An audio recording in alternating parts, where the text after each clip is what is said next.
You're watching Forsaken Joe. Don't forget to like and subscribe. Enjoy the story. Let's begin. The morning after the banquet, I was up at 4:30 a.m., before the sun, sitting in front of my laptop, my fingers twitching over the keyboard. No more lying awake in bed, nursing the sting from Ryan's words. No more being the punchline of someone else's joke. I'd show all of them, that I wasn't some old, irrelevant fossil. The coffee from last night still clung to my breath as I clicked through my inbox. I had spent the night signing up for every course I could find on drone surveying and environmental mapping, LiDAR mapping, GIS software, autonomous flight programming. I dove into forums full of kids half my age, talking about algorithms and calibrations, acting like I belonged. For the first time in a while, I felt a spark. I logged into my first class, and the dry, technical language started to settle in. It was a far cry from the factory floor I had worked on for 30 years. I could almost hear the hum of machines in the background, the clang of metal on metal. But that life was gone now. By 6 a.m., I was neck-deep in a discussion about terrain models and the best algorithms to process elevation data. None of it made sense at first. I cursed the screen, muttering about how I'd never get the hang of this. But I pushed on. Linda was still asleep when I quietly slipped out of bed. I didn't want her to ask questions just yet. She had enough on her plate with work, and I didn't want her thinking I was losing my mind. She'd just tell me to let things go, let it roll off. But I couldn't. Not after Ryan. Days turned into weeks. I was up before dawn and back at the laptop late into the night. I barely touched the TV anymore, my meals getting colder as I pored over drone specs, trying to figure out how to map out terrain from the sky. My fingers cramped from too many hours on the keyboard, but I didn't care. It was like I had a mission now, and that's what kept me going. Linda noticed, of course. She'd come down in the mornings, bleary-eyed, watching me gulp down coffee and click through endless code that made no sense to her. "You're working too hard on these consulting gigs, aren't you?" she'd ask, always with that soft smile, thinking I was pulling in extra work on the side. I'd nod and tell her I was fine, that I was just trying to bring in some more money. It wasn't entirely a lie, but the truth, I didn't want her to know yet. She wouldn't understand, at least not at first. What she didn't see were the nights I spent on the couch, my eyes bloodshot from staring at a screen too long, my mind spinning with failed drone flights and software bugs that wouldn't cooperate. The savings we had left were quickly shrinking. It wasn't like I had a lot of options. I couldn't go back to the plant. That door had been shut tight. So I told myself that this would work, this new world of drones and tech, even if it felt like I was stumbling around in the dark, trying to piece things together. Linda didn't push me, even when the bank balance dropped lower than it should have. She'd keep asking about the extra work, maybe giving me a quick kiss before she left for her office, knowing I was doing something important. She didn't need to know that I was secretly terrified that this would all be a waste, terrified that no matter how much I worked, it wouldn't be enough. One night, after another string of failed tests on the drone programming software, I slammed my hand on the desk, my breath ragged. This wasn't working. The flight path algorithms kept glitching. The LiDAR scans wouldn't process properly. Maybe Ryan had been right. Maybe I was too old for this. I picked up the mug of coffee sitting next to me, half empty, and I stared at it, fighting back frustration. Maybe it was just time to give up. Maybe I was too far gone. But then, that image of Ryan, smug and cocky, flashed in my head. "Fossil," he'd said. I could almost hear the laughter from that night. It made my blood boil. No, I thought, not this time. I sat up straighter, clicked my mouse, and dove back into the code. It wasn't going to beat me. Ryan wasn't going to win. Another 3 hours passed before I finally caught the mistake. A calibration setting I had missed. Something simple, yet critical. The program ran without a hitch for the first time, the data flowing smoothly, the terrain map finally rendering correctly. I let out a breath I didn't even realize I'd been holding. For the first time in weeks, I smiled. It wasn't perfect yet, but it was a start. It was enough to keep me going, even as the weight of those long nights, the endless learning, pressed on me. I could feel it, the excitement, the potential. It wasn't much, but it was something. I was finally making progress. The next morning, I woke up before the sun again, eager to see how far I could push it. Linda was still asleep when I slipped out of bed and went straight to the laptop. No more time to waste. Maybe I wasn't finished yet. And maybe, just maybe, I wasn't the fossil Ryan thought I was. I slammed the laptop shut, the sound echoing in the empty room. My palms were sweaty, and I could feel the weight of the frustration in my chest. The terrain models were coming out all wrong. No matter what I tried, the data was distorted, the patterns were off, and nothing seemed to work. I ran my hand through my hair, muttering to myself, maybe I'm too old for this. I stared at the screen one last time before muttering under my breath, this is ridiculous. I'm too old for this. I can't do it. Just as I was about to stand up, the door creaked open and Linda walked in. Her robe was still tied loosely around her, and her eyes were heavy with sleep. She looked at me, her expression softening when she saw the state I was in. Hey, she said quietly, stepping inside. You still at it? Yeah, I muttered, forcing a smile. Just one of those nights. She leaned against the desk, studying me for a moment before sitting down beside me. What's going on? The system's been working fine for weeks. I ran my hand over my face, still trying to control the frustration building up. I don't know. It's like every time I think I've got it, it just glitches. The mapping's all screwed up. I'm so close, but I feel like I'm hitting a wall. Linda nodded. She didn't fully understand the tech side of it. Neither of us did, really, but she knew me. Knew when I was about to quit. You've never been the kind of guy to quit because someone underestimated you, right? She asked gently. I froze, her words cutting through the cloud of frustration. Yeah, well, maybe it's time to face facts. Maybe this whole thing's a dead end. She didn't respond immediately. Instead, she just sat there, her fingers tapping lightly on the desk. Then, without looking at me, she said, Why don't you talk it through? Maybe there's a small thing you're overlooking. I opened my mouth to argue but stopped myself. Linda had a way of making things clearer. She didn't understand the code or the equations, but she understood me. She understood us. I sighed and turned back to the screen, scrolling through the data again. It's just this calibration issue, I think. I keep adjusting, and it's like the software can't process the data right. It's not consistent. The elevation's all wrong, and Linda cut me off, her voice steady. Have you checked the sensors? Could be a calibration issue there, too. I blinked, confused. The sensors? What do you mean? The drones, she said, as if it were obvious. Maybe the sensors need recalibration, not the software. If the readings are off, that could be messing with the models. It took me a second to absorb what she was saying, but when it clicked, my stomach dropped. Oh. I leaned forward, digging into the sensor logs. Sure enough, there it was. An error in the calibration values. It wasn't the software. It wasn't the flight path or the algorithms. It was a simple sensor mismatch. I couldn't help the grin that broke across my face. You know, you're right. Linda smiled back, her eyes bright, though she was trying to hide it. Not bad for a fossil, huh? I laughed, shaking my head. You'd be surprised. It felt like a weight had been lifted. The models rendered perfectly this time, sharp, clear, and precise. For the first time in weeks, it was working. The data flowed as it should, the map stitching together seamlessly. Linda leaned back in her chair, arms crossed, watching me. What now? I rubbed my eyes. Now I take this further. Weather data, soil analysis, integrate it all. This could change how things are done in the field. Her smile grew. There it is. I sat back, feeling a quiet kind of pride. Yeah, maybe I'm not done yet. I spent the next few days diving deeper. The drones were working like a charm, and now I was adding layers of environmental data into the mapping system. Soil types, vegetation, climate patterns. It was becoming something bigger than I'd ever imagined.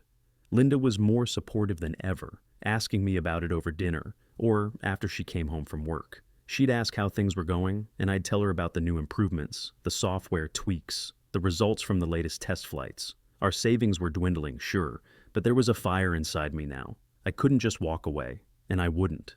The mornings were still early, dark, quiet, and I was still sitting at the desk, laptop open, ready to keep pushing. It was the first time in a while that I felt like I was really doing something, instead of just going through the motions. And it didn't matter if Ryan ever knew it. I was finally starting to prove something to myself. It was a cold morning when I clicked the button to run the final tests on Eagle Trace. I'd spent weeks perfecting the drone's flight paths, integrating weather data, and fine-tuning the LiDAR algorithms. The map rendered on the screen, and for the first time, I wasn't seeing distorted models. No glitches, no holes in the data. It was perfect. I leaned back in my chair, staring at the screen in disbelief. The numbers weren't just good, they were great. This was something that could change everything. I quickly fired off an email to Frank Morales, an old colleague I hadn't seen in years. He was now a partner in an engineering-focused investment firm, and I figured if anyone could see the potential in Eagle Trace, it was him. The next day we met at a small diner. Frank was dressed in a suit, but it was clear he wasn't in his usual element. He scanned the technical documentation I handed him, like it was a puzzle he was just starting to piece together. "Okay, you've got something here," he said, tapping a pen against the papers. "This isn't just some toy. The applications for agriculture, infrastructure, even mining. This could save companies millions in maintenance costs." I nodded, feeling a wave of relief. It had been hard to know if this was a fluke or something that could actually stand up in the real world. But Frank, a guy who'd seen every kind of tech pitch in the book, was impressed. That was a good sign. "We can take this to the partners, but you better be ready," Frank warned, pushing the papers back toward me. "They'll test you. Hard." The meeting with his firm's partners was set up for the following week. I spent the next few days preparing, making sure every single piece of data was bulletproof. If this was going to work, I needed them to see what I saw. When I walked into the conference room, I could already tell this was going to be a tough crowd. The partners didn't waste time with pleasantries. They hit me with question after question, technical and financial, digging deep into every aspect of Eagle Trace. I answered with everything I had. The data, the testing, the potential. Every time they pushed, I pushed back. By the end of the 3-hour meeting, I was sweating, but my confidence had built with each answer. They tested me, sure, but I'd made it through. When they finally agreed to fund the project, I could feel the weight of it sinking in. This wasn't just a favor from an old friend. They were backing me because they believed in the product. In me. "All right," Frank said, leaning back in his chair as the papers were signed. "You've got the funding, but there's a catch. We want a piece of this. Minority equity. We're in, but we're not all in." I nodded. It was fair. I'd take the funding, take the deal. "Oh, and one more thing," Frank added as I stood to leave. "You're the CEO now. We're backing you fully, but this is your show." I looked at him, feeling the gravity of it. I'd spent decades working in someone else's shadow. Now, it was my time, my chance to lead. I left that meeting with more than just a funding agreement. I had my own company, a vision that wasn't just surviving, but thriving. It felt like I was finally alive again. And I wasn't going to let anyone, least of all Ryan, take that away from me. The next step, building my team. The Dinosaur Squad. It was time to show everyone, Ryan included, that you don't have to be young to be innovative. I stood in the modest office space, feeling the weight of the new responsibility settle over me. The walls were bare, the furniture cheap. But this was mine. This was my chance to build something real. And I wasn't going to screw it up. I had the funding from Frank and his partners. Now, it was time to build a team. Not just any team, but the kind of team that could change the way people thought about innovation. I wasn't going to do it alone. The first hire was a no-brainer. Jack, a retired air traffic systems chief. Jack had decades of experience running complex operations, and he'd been burned out by the corporate world's obsession with youth and speed. I knew he'd be perfect for a project like this, someone who could see the big picture and guide us through the logistics. Jack didn't need a fancy title. What he brought to the table was knowledge. He had seen systems fail before. I needed that. And just like that, Jack was in. Next, I called in an old Army friend, Sam. Sam had been in drone operations since the military started using them for reconnaissance. If anyone could help get these machines off the ground without a hitch, it was him. He had the patience, the skill, and the precision. I didn't care that he was older than the usual tech crowd. In fact, I was counting on it. Sam had been out of work for a while. "You sure you want me?" he asked over the phone, his gravelly voice betraying a hint of doubt. "Sam, I need someone who's seen the ground level of this tech, who gets how it works in real time. You're the guy." It didn't take much convincing. Sam was in. Finally, I needed a software architect, someone who could write the code that could turn our vision into reality. I thought long and hard about who would fit the bill. Then it hit me. Mike, a veteran software architect, had been pushed out of a big tech company for not fitting the culture. He was overqualified, but the right kind of overqualified. The kind of guy who knew how to build something lasting without all the corporate bullshit. I knew Mike was struggling to find a place where his skills were valued, not just his ability to play the office game. When I told him what we were building, he didn't hesitate. I'm in. No one's ever asked me to build something with purpose before. Let's get to work. And just like that, I had my team. We were a motley crew, a mix of veterans who had been cast aside by the tech world for being too old, and younger engineers who were willing to learn from our experience. We didn't have a flashy office or a bunch of investors breathing down our necks. We had skill, and we had something to prove. I watched as the team came together, an eclectic group of minds. We worked well, we worked fast, but more importantly, we worked smart. Jack taught us about logistics, about managing complexity with a calm hand. Sam, with his military precision, showed us how to approach every problem as a team effort, no room for ego. Mike, the software architect, handled the code like an artist with a canvas, creating systems that would hold up when everything else fell apart. When we first demoed Eagle Trace for a client, I could feel the skepticism in the room. They'd heard it all before. Flashy presentations with promises they had seen 100 times. But as the drone zipped through the air, mapping terrain with pinpoint accuracy, the mood shifted. The client, a freight railway company, was the first to sign on. They'd been battling costly infrastructure failures for years. They were tired of losing money on broken systems and faulty projections. When they saw how Eagle Trace could predict maintenance needs before they became catastrophic, the decision was easy. The next contracts came faster. Regional utilities, smaller companies. Word spread. The skepticism turned into interest, then into trust. Every demonstration, every client meeting was another chance to show that this dinosaur squad could do more than just talk. We could deliver. At the end of the month, I looked around the office. We were a team now. We were small, but we were strong. We were building something that mattered. And as much as I knew I owed a lot of this to my crew, I also knew I was doing this for myself, for the old guy who had been written off, for the fossil Ryan thought would never make it.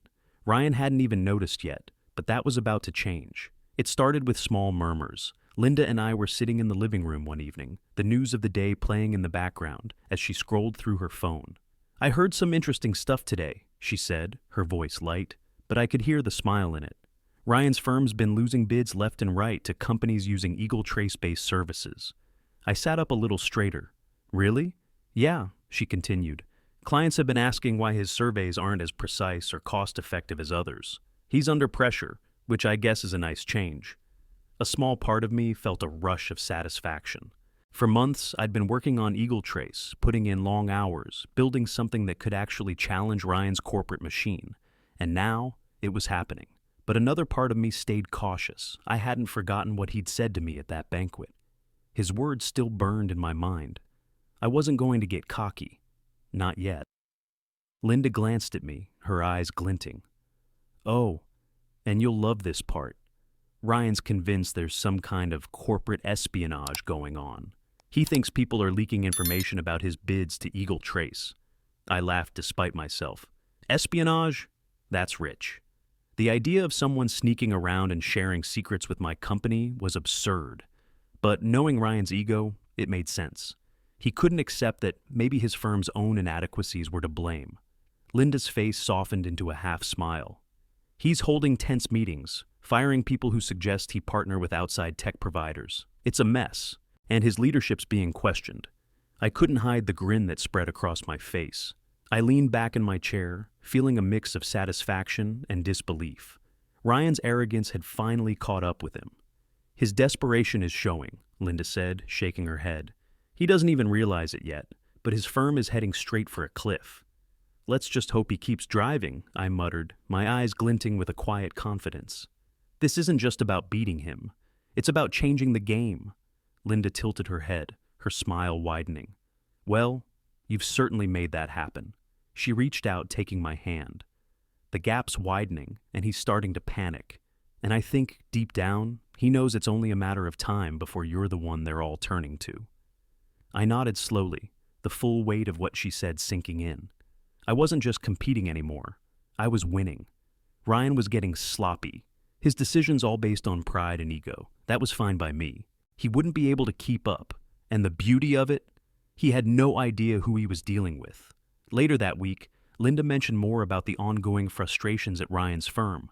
I heard he's holding another round of emergency meetings. They're pushing him to find a solution to the accuracy problem, but instead of facing the reality, he's blaming everyone else. I couldn't stop the quiet laugh that escaped me.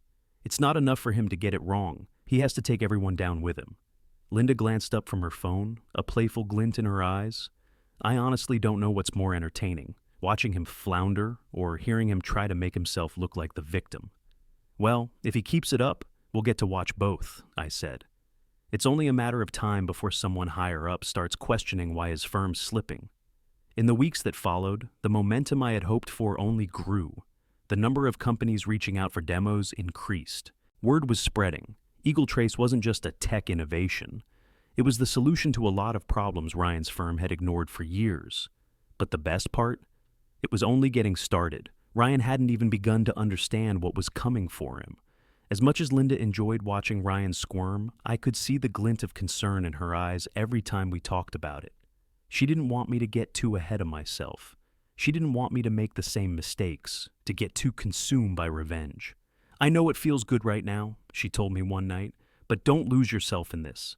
It's about the tech. It's about the people, not just proving him wrong.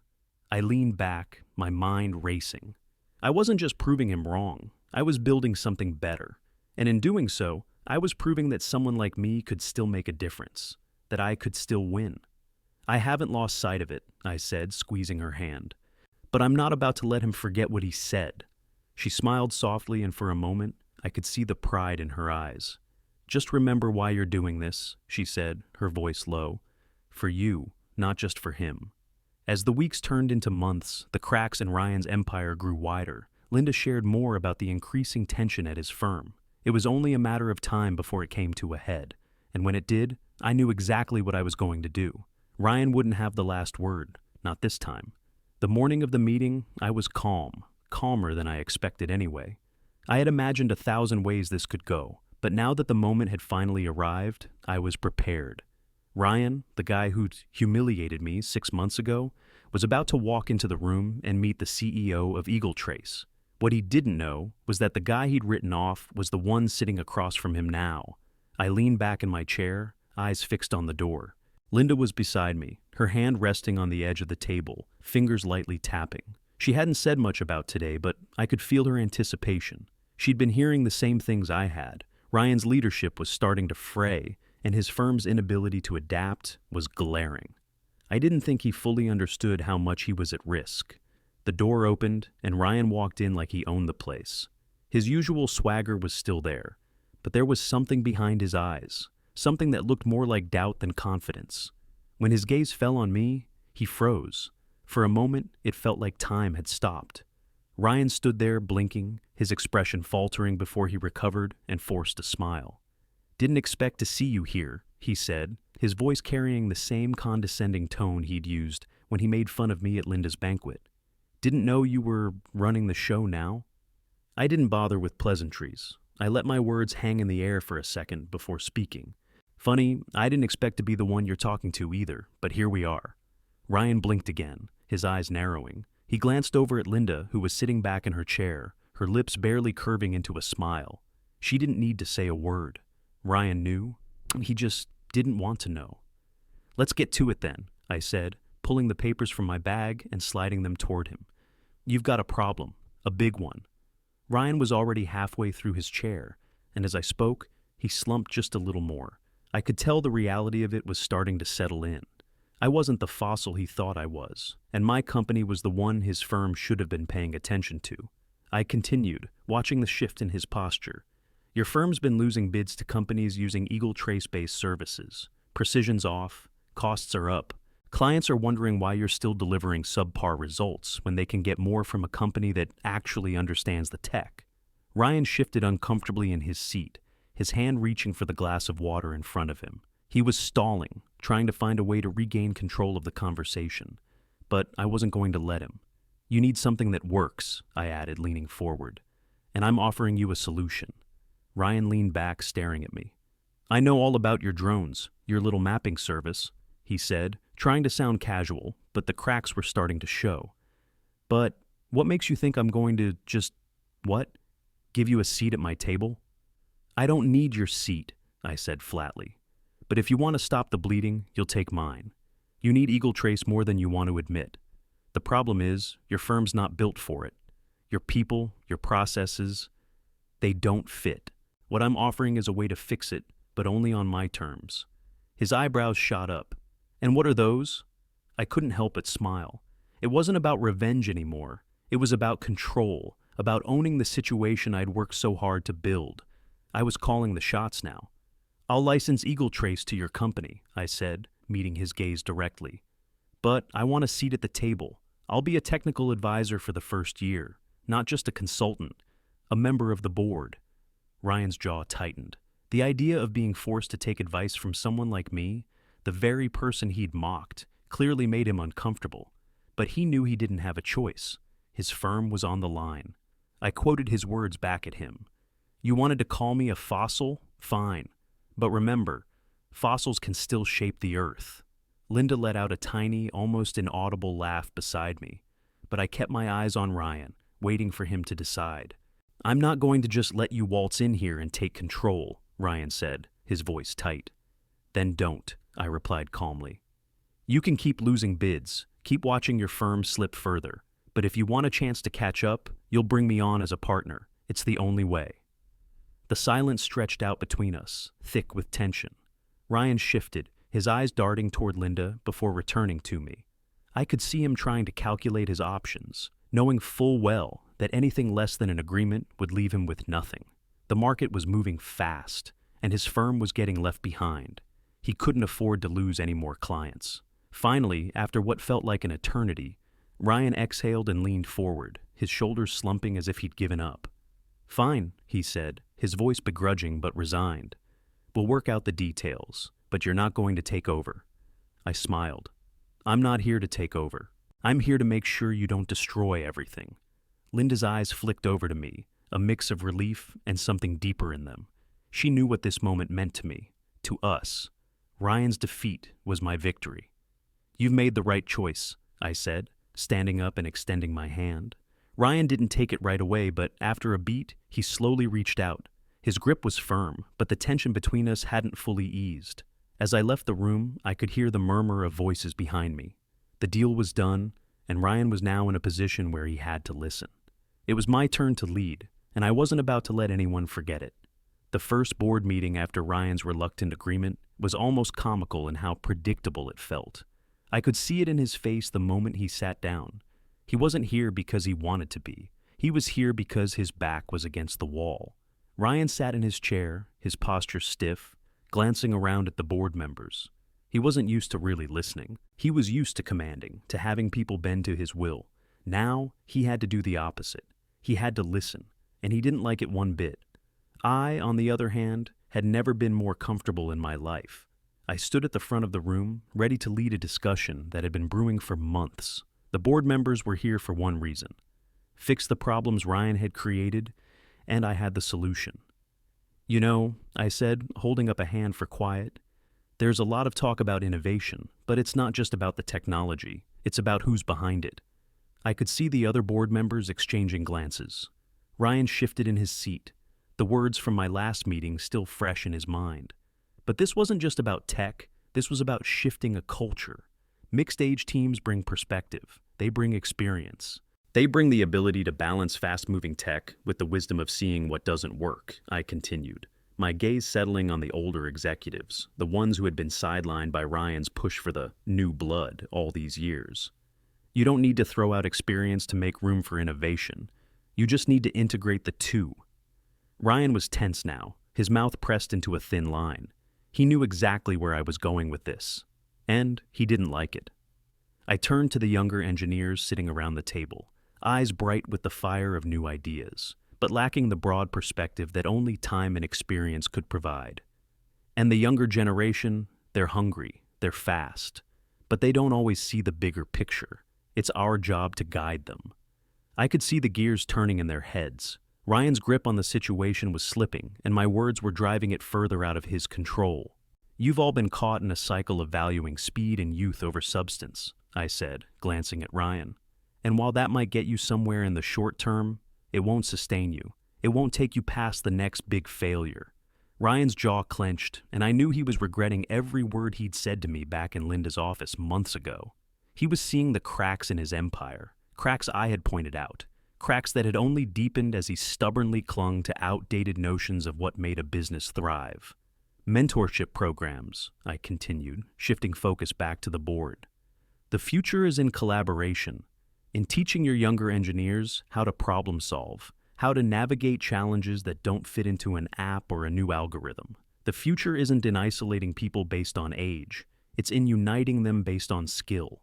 By now, I could feel the shift happening. The room was no longer divided. The old guard, those who'd been discarded by Ryan's new blood policies, leaned forward, nodding, their confidence returning. Ryan, meanwhile, sank deeper into his seat, the tension in his shoulders evident. "We can't afford to waste time," I finished, making sure to keep my voice steady, authoritative. "Eagle Trace is the solution. It works, and it can take you to the next level, but only if you're willing to change, to acknowledge that both youth and experience have a place." Ryan opened his mouth to argue, but the words didn't come out right away. He cleared his throat, then tried again, his voice tight. "And how exactly do you plan to implement this? I mean, you're asking us to—" I cut him off with a look. "I've already been implementing it. The early results speak for themselves. You want numbers? You've got them." I slid over a new report to the board. "Eagle Trace isn't just a tool, it's a system that works because of its people, all kinds of people, from all walks of life. And that's why it's so valuable." The board members exchanged glances, their doubt fading with every word I spoke. Ryan was losing this battle. His leadership was weak, and now it was clear to everyone in the room. Finally, after a long pause, Ryan shifted in his chair again, his hand rubbing the back of his neck. I guess we'll have to see how this plays out." I smiled inwardly. "You'll see. Just give it time." I stood up as the meeting wrapped up, feeling the weight of every word sink in. This was mine now. Ryan could sulk, but I was in control of this ship. As we filed out of the room, Linda leaned in close, her voice low. "That went better than I expected." I smiled, feeling a sense of quiet satisfaction. "I think it went exactly as it needed to." The room, the board, and even Ryan. He was starting to see what I'd known all along. Fossils could still innovate. A year later, it was hard to believe how much had changed. Eagle Trace had grown beyond anything I'd imagined. It wasn't just a tool anymore. It was a full-fledged company with clients who trusted us, technology that outpaced the competition, and a reputation that had spread across industries. And Ryan, he was still there, still in charge of his firm, but I could see it now. He had changed, not just because of the success we'd built, but because he had to. He knew we were right all along, and I could see the respect in his eyes when he looked at me. Today was a special day, a day I'd never thought would come, a day when the company I'd spent the last year building would go public. The NYSE bell ceremony was one of those moments you don't ever plan for. I stood there, the weight of the moment heavy but familiar. The ringing bell echoed in the background as I looked out over the crowd. Investors, bankers, colleagues, and even a few familiar faces from Ryan's firm were scattered around. They had come to watch us, Eagle Trace, and now it was my turn to take center stage. I scanned the room, my heart racing as the moment approached. I couldn't help but steal a glance at Linda. She was standing beside me, her smile wide, her eyes full of pride. She had been my rock through this whole process, her quiet support, her belief in me, even when things were tough. Ryan was a few feet away, surrounded by a couple of colleagues, but he wasn't the man he used to be. His face was neutral, but there was something in the way he watched me that said it all. For the first time in a year, I caught him looking at me with something close to respect. It was fleeting, but it was there. The ceremony went off without a hitch. There was applause, pictures, cheers. But in the midst of all the flashing cameras, I saw Ryan in the crowd, his hands clasped together, nodding with a hint of approval. It wasn't the loud, cocky bluster I'd come to expect. This was different. He knew he had underestimated me. When the ceremony ended, I found myself standing in front of the crowd again, this time surrounded by Linda, a few investors, and people from my team. As we made our way off the stage, I caught Ryan's eye. He was standing at the back, his hands loosely in his pockets. He didn't come over, but he didn't have to. His gaze said everything. He knew what I had done, and he knew I had done it on my terms. Later that night, as we settled into a quiet dinner in our favorite restaurant, Linda raised her glass. "To fossils with staying power," she said, her smile playful but sincere. I clinked my glass with hers, smiling. "To fossils, and to never letting anyone else define you." We both laughed, and for the first time in a long time, I felt like everything had come full circle. I'd reinvented myself. I'd built something new, something that mattered, and the best part, I had proven that even the oldest fossils can thrive if they adapt. As I looked out at Linda, I realized that, in many ways, she had been the one who'd made this all possible. Her belief in me, even when I didn't believe in myself. She had been the steady force I needed to find my way. And now, with everything I had built, I was finally able to stand tall, not just for myself, but for us. Ryan might have thought he'd won that night at the banquet, but I had the last word now, and I'd made it count. It wasn't just about proving him wrong. It was about showing the world, showing myself, that even when people think you're done, when they think you're past your prime, you can still rise, you can still build, and you can still make something that lasts. I smiled to myself, raising my glass higher. "To the fossils," I whispered. Linda smiled too. "To staying power."